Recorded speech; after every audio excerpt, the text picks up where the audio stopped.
Maligayang pagbabalik.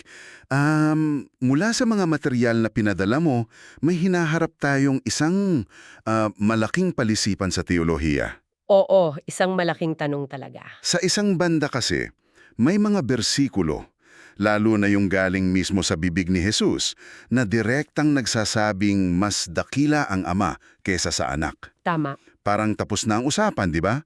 Ang simple. Parang ganun. Pero sa kabilang banda, meron ding mga talata na buong diin na iginigiit na sila'y pantay na pantay sa kaluwalhatian, sa esensya, sa lahat. So, alin talaga? Exactly. Para siyang siso, no? Oo, Kapag tinaas mo ang isang panig, bababa yung isa. At ang tanong sa mga sinubmit mo ay, ganyan ba talaga ang relasyon nila? O may paraan ba para maintindihan natin na parehong totoo ang dalawang panig? depende sa anggulo. Oo, depende sa kung paano mo tinitingnan. Yan ang susubukan nating himayin ngayon. Okay, sige. Simulan natin doon sa mas prangka, yung parang kitang-kita na agad ang sagot. Ang ama ay mas dakila kesa sa anak. Tuldok. At ang pinakamalakas na ebidensya dyan, syempre, Siyempre yung sinabi mismo ni Jesus sa Juan 14:28. Sapagkat ang ama ay lalong dakila kesa sa akin. ayan. Parang wala nang mas lilinaw pa dyan. Wala na niya. At ang argumentong nakakabit dyan, base sa mga binasa mo, ay hindi ito isang pahayag na totoo lang noong si Jesus ay naglalakad sa lupa bilang tao. Hindi lang siya situational. Hindi. Ang sinasa atin ng pananaw na ito, ito'y isang eternal na katotohanan. Mayroong talagang isang likas na hierarkiya sa pagkadiyos. May pagkakasunod-sunod. Oo, ang ama ang pinagmulan, ang anak ang nagmula sa pinagmulan. Kumbaga, so yung pagkakasunod-sunod na yun, may kaakibat na ranking. Ama, may isang paghahaling tulad na gamit yan sa notes mo. Yung relasyon ni Abraham at ng apo niya sa tuhod na si Levi. Oo, nabasa ko yan. Sinasabi sa Hebreo na mas dakila si Abraham kaysa kay Levi kasi sa technical na aspeto, si Levi ay nasa balakang pa ni Abraham noong mga panahong yun. Okay. Gets ko yung lohika. Ganun daw. Dahil ang anak ay nagmula sa ama, may isang likas na pakiramdam ng prioridad at kadakilaan ng ama. So noong nagkatawang tao ang anak, hindi yon ang simula ng kanyang pagpapasakop. Hindi. Parang pinalakas lang noon ang isang relasyon na dati nang umiiral sa kawalang hanggan. Iyan mismo ang sinasabi ng pananaw na yan. At hindi lang yan. Paulit-ulit na ipinapakita sa mga kasulatan, lalo na sa mga aklat ni Juan at Pablo, ang padron na ito. Ano mga halimbawa pa? Na ang buhay ng anak ay nagmumula sa ama, na ang ama ang ulo ni Kristo, at na ang nagsugo ay laging mas dakila sa sinugo. Laging may ganong direksyon. Oo, consistent yung lingwahe. Nagpapahiwatig ng isang permanenteng structure, hindi isang pansamantalang ayos lang. At meron pa yung sa 1 Corinto 15, di ba? Yung parang roadmap para sa katapusan ng panahon? Oo, at napaka-specific niyan. Sinasabi doon na darating ang panahon na ang lahat ng bagay ay ipapasakop sa ilalim ng anak. Lahat ng kaaway, pati ang kamatayan. Okay. Pero kapag nangyari na yun at nasa ilalim na niya ang lahat, ang anak naman mismo ang magpapasakop sa ama. Kahit sa dulo. Oo, at bakit? Para daw ang Diyos Ama ang maging lahat sa lahat. Para sa mga naniniwala sa pananaw na ito, yan ang sukdulang patunay. Kung sa dulo ng lahat ay magpapasakop pa rin ang anak, ibig sabihin permanente talaga ang hierarhiya. Yun ang argumento nila. Okay, yung unang pananaw, prangka at madaling intindihin, maraming textual support, parang bukas at sarado na ang kaso. Mukha ngang ganon. Pero hindi dyan nagtatapos ang material mo. May inilatag silang isang ganap na ibang paraan ng pagtingin dito na nagsasabing, teka muna, binabasa nyo yung mga bersikulo nang wala sa konteksto. Dito na nagiging komplikado. Paano nila binabaliktad ang argumento? Simple lang ang simula ng kontra-argumento nila. Konteksto. Sinasabi ng kabilang panig na oo, totoo lahat ng versikulo na yan, pero kailangan mong itanong, kailan at sa anong kapasidad sinabi o ginawa ang mga bagay na yan? Okay, so timing and role. Tama. At ang sagot nila ay, nangyari ang lahat ng yan noon ang anak ay nasa estado ng pagiging alipin, yung salitang ginamit sa Pilipos 2. Ito ay isang tungkulin na kanyang ginampanan, isang role, isang misyon. Hindi paglalarawan ng anyang tunay na kalikasan. Eksakto. So parang isang undercover agent na may mataas na ranggo, pero para sa isang misyon, kailangan niyang magpagpanggap na ordinaryong tao at sumunod sa utos ng iba. Perpektong paghahalin tulad yan. Hindi ibig sabihin na yun na ang tunay niyang pagkatao. Hindi nga. Dahil ayon sa pananaw na ito, bago ang pagkakatawang tao at pagkatapos makumpleto ang misyon, sila ay ganap na magkatumbas. At may ebidensya rin para dyan. Marami rin. Halimbawa, sa 1:17 na nalangin si Jesus na ibalik sa kanya ang kaluwalhatian na taglay niya nakasama ng Ama bago pa manlalangin ng sanlibutan. Pareho sila ng glory. Pareho. Sinasabi sa Kolosas na kay Kristo, lahat ng bagay ay nagkakatipon. At sa Efeso, ang Ama ay nasa lahat. Pareho silang mas mataas kaysa sa oras at espasyo. So kung titingnan mo ang kanilang mga katangian, walang pagkakaiba. Okay. Dito pumapasok yung isang critical na termino na madalas pinagdedebatehan, yung pagiging panganay sa lahat ng nilalang sa Kolosas 1. Oo. Sa pandinig ng marami, panganay ay nangangahulugang unang nilikha. So kung nilikha siya, hindi siya pwedeng maging kapantay ng manlilikha. Paano yan sinasagot ng ikalawang pananaw? Yan ang isa sa mga pinakamahalagang punto. Ang argumentong inilalatag dito sa notes mo ay maling basahin ang salitang panganay o prototokos sa Griego bilang unang nilikha. Ano raw ang tamang kahulugan? Sinasabi ng material mo na ang tamang kahulugan nito sa konteksto ay prototipo, huwaran o blueprint. Siya ang archetype kung saan ibinatay ang lahat ng nilikha. Parang sa arkitektura, bago itayo ang isang buong gusali, mayroon munang isang scale model. Oo, tama. Hindi yun ang unang gusali na itinayo, pero yun ang modelong pinagbasehan ng lahat. Ganun ang pagkapanganay niya dito. Eksakto. Siya ang blueprint. At sinusuportahan niya ng kasunod na versikulo na nagsasabing lahat ng bagay ay nilikha sa pamamagitan niya at para sa kanya. Paano ka magiging isang nilikha kung ikaw mismo ang lumikha sa lahat? Yun nga. At para lalong patibayin, sinasabi sa 1 Juan 5:20 na si Jesus ang tunay na Diyos at buhay na walang hanggan. Kung ikaw ay buhay na walang hanggan, sa definition pa lang, wala kang simula. Okay, sandali. Dito sa parting ito ng notes mo, parang biglang lumiko ang usapan sa isang direksyon na hindi ko inaasahan. Dito nagiging malalim. Kung tatanggapin natin sandali yung argumento na siya ay manlilikha at kapantay ng Ama, parang hindi logical na kailangan niyang maging nilikha. Bakit niya gagawin yon kung sa kanya na ang lahat sa simula pa lang? Magandang tanong. Dito, may ipinakilalang konsepto ang material mo na parang galing sa isang aklat-aralin sa batas. Pero ito yata ang susi sa lahat. Ito nga yung puso ng ikalawang pananaw. Ang sagot daw sa tanong mo ay umiikot sa isang konsepto ng batas.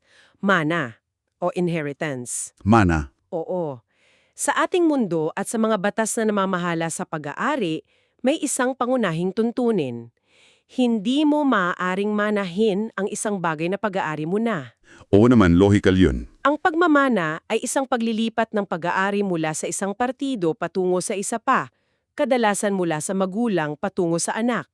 Teka, yan yung part na medyo kailangan kong namnamin. Kasi ang unang tanong sa isip ko ay, bakit kailangan ng legal na paraan? Hindi ba pwedeng sabihin na lang ng Diyos Ama na, okay, sa'yo na to? Oo, bakit kailangan dumaan sa proseso, no? Oo, bakit kailangan dumaan sa isang proseso na parang pangtao na may mana at batas? At ayon sa material mo, yan mismo ang punto.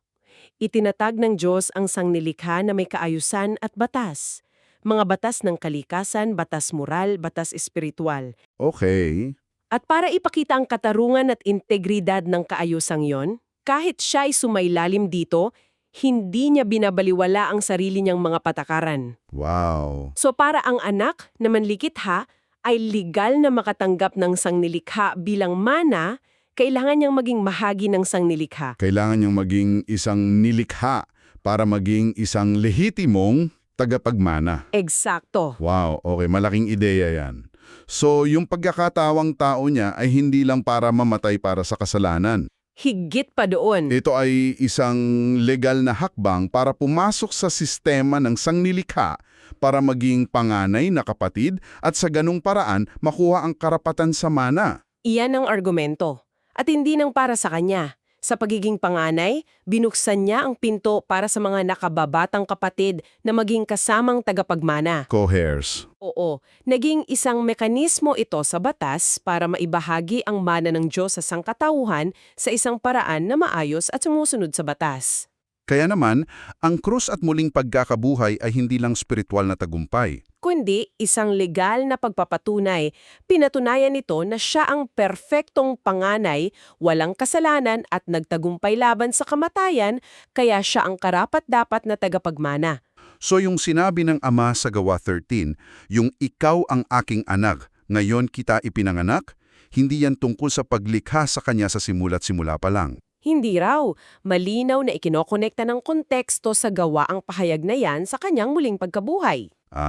Doon sa resurrection? Oo, yun ang kanyang pagsilang bilang panganay mula sa mga patay. Yun ang sandali kung kailan opisyal na ideklara ang kanyang katayuan bilang tagapagmana ng bagong nilikha. Oo, naiintindihan ko yung paghahalin tulad sa prototipo.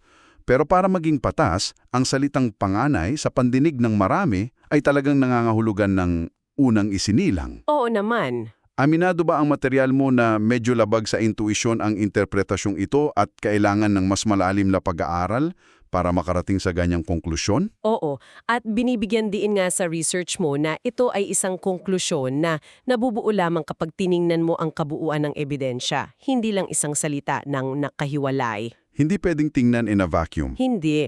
Kinikilala nito na ang unang basa ay maaring maging mapanlinlang, pero kapag isinama mo ang mga pahayag tungkol sa kanyang pagiging manlihika at pagiging walang hanggan, napipilitan kang hanap ang isang mas malalim na kahulugan ng panganay na magkakasya sa lahat ng datos. At yung prototipo, ang interpretasyon na nag-aayos daw sa lahat ng salungatan? Yun ang sinasabi. Okay, so pagkatapos ng lahat ng ito, matapos niyang maging nilikha, dumaan sa prosesong legal, manalo sa krus at tanggapin ang mana, anong mangyayari? Saan ito lahat hahantong? Babalik ba tayo sa 1 Corinto 15 kung saan siya ay magpapasakop sa Ama? Dito nagtatagpo ang dalawang pananaw, pero may iba't ibang interpretasyon sa dulo. Ayon sa ikalawang pananaw, oo, ibabalik niyang ang kaharian sa Ama. So gagawin pa rin niya yun? Gagawin pa rin. Pero ang kilos na yun ay hindi tanda ng eternal na pagpapasakop. Ito ay ang pagtatapos ng kanyang misyon. Okay. Parang isang general na matapos manalo sa gyera ay isusuko ang kanyang pamumuno pabalik sa hari, tapos ng kanyang role. Tapos na ang kanyang role bilang panganay na nilikha. Oo, sa puntong yon, ang pansamantalang herarkiya na kinailangan para sa misyon ay magwawakas at babalik na siya sa kanyang original at eternal na estado ng pagkakapantay-pantay sa Ama. So hindi lang pala ito tungkol sa kanya. Parang binuksan niya ang isang legal na pinto. Sa pagiging panganay niya, ginawa niyang posible na magkaroon ng mga kasunod na kapatid na pwedeng makibahagi sa mana. Tama ba ang pagkakaintindi ko sa loika ng material mo? Tama, yon ang sukdulang layunin daw ng buong proseso. Ang pagbabalik loob ng sangnilikha sa manlilikha sa pamamagitan ng isang miyembro ng pagka-Diyos na naging miyembro rin ng sangnilikha. Siyang naging tulay. Siya ang tulay, pero mahalagahing tandaan at ito ay isang bagay na inuulit-ulit sa mga materyales mo, na lahat ng ito ay pagtatangka nating mga nilikha na ipaliwanag ang isang katotohanan na lampas sa ating pangunawa. Oo, yun din. Tayo ay nakakulong sa oras at espasyo at ginagamit natin ang mga konsepto tulad ng Ama, Anak, Mana at Batas para isalin ng isang banal na katotohanan. Ibig sabihin, ito ang pinakamalapit na larawan na makukuha natin based sa kung anong inihayag. Pero ang buong katotohanan ng kanilang relasyon sa labas ng oras ay maaaring isang misteryo na hindi natin kayang lubusang ilagay sa mga salita. Eksakto. Ang mga salitang ginagamit ay mga pinto, hindi yung mismong kwarto. Tinuturo nila tayo sa isang direksyon, pero hindi nila kayang ilaman ang kabuuan ng realidad na yon. Okay, bilang pagbubod, parang ganito ang nangyari. Sinimulan natin sa isang simpleng tanong na may simpleng sagot. Ang Ama ay mas dakila, sabi mismo ni Jesus. Parang malinaw na. Pero habang kinakalkal natin ang mga materyales mo, lumabas ang isang mas komplikadong larawan. Isang pananaw na nagsasabing ang pagpapasakop na yon ay isang pansamantalang role na ginampanan para sa isang napakalaking cosmic legal na drama. Ang tensyon ay nasa dalawang pagkakakilanlan ng anak. Siya ang manlikha na walang hanggan at siya rin ang kusang loob na naging panganay na nilikha Siya ay parehong Diyos na sinasamba. at panganay na kapatid na nangunguna sa pagmamana. At ayon sa material mo, ang dalawang katotohanan ito ay hindi magkasalungat, kundi sabay na umiiral at parehong mahalaga sa kabuuang plano. At bilang pangwakas na kaisipan para sa iyo, pag-isipan mo ito. Iminumungkahi ng iyong material na ang buong proseso ng paglikha, kasama na ang pagpasok ng Diyos Anak dito bilang isang nilikha, ay hindi lang isang rescue plan para ayusin ang problema ng kasalanan. Hindi ito plan B. Ito ang mismong disenyo mula pa sa simula. Paano kung ang mismong konsepto ng oras, espasyo, at ang mga batas ng mana ay binuo para mismo sa layuning ito?